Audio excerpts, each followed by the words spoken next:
So here we are with a study site up at the Ann and Sandy Cross Conservation Area, and I'm just off the fescue trail, and this is an activity that we like to do with some of the classes that come up here, because it shows what a huge number of native plants that we have growing here on the cross.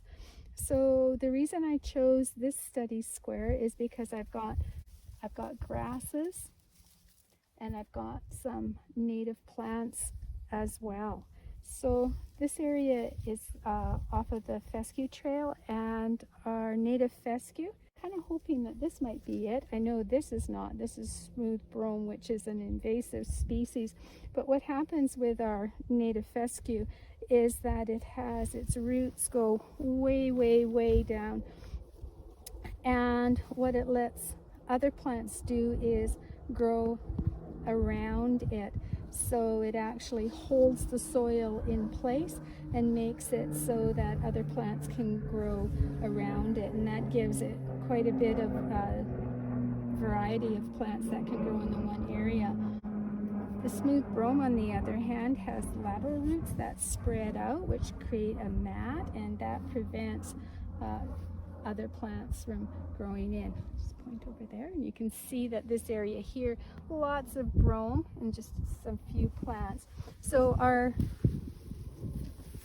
fescue is one of the most endangered plants that we have in Canada, and because of that, the grasslands are also an endangered area.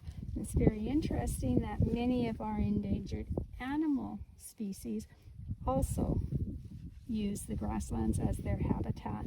So it's an area of great concern. So if I'm looking here, I've got my thermometer down, I've got my compass down, and I'm looking to see what I've got in my study square.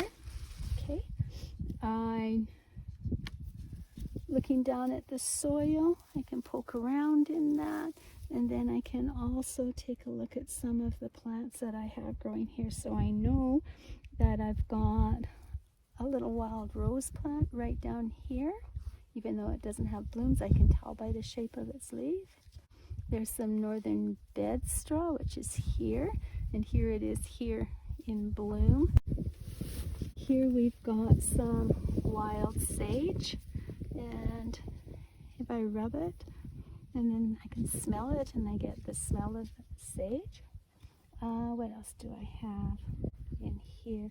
Oh, just out of my study square, I've got some wild lupin as well, and it's really interesting to look at the shape of the leaves, almost shaped like little canoes where the water droplets can congregate and feed the plant. So this is a really interesting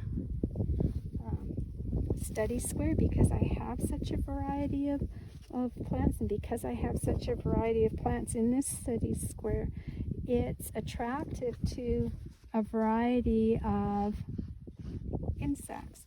So it makes it very interesting, the number of insects that would come and visit here. Of course, we've got our pollinators that would come. Oh, there's a little vetch right here that would come, and we also have other insects that would come and eat and use it for habitat, use it for camouflage as well. And so because there is such a variety of plants here, it makes for a real biodiverse ecosystem.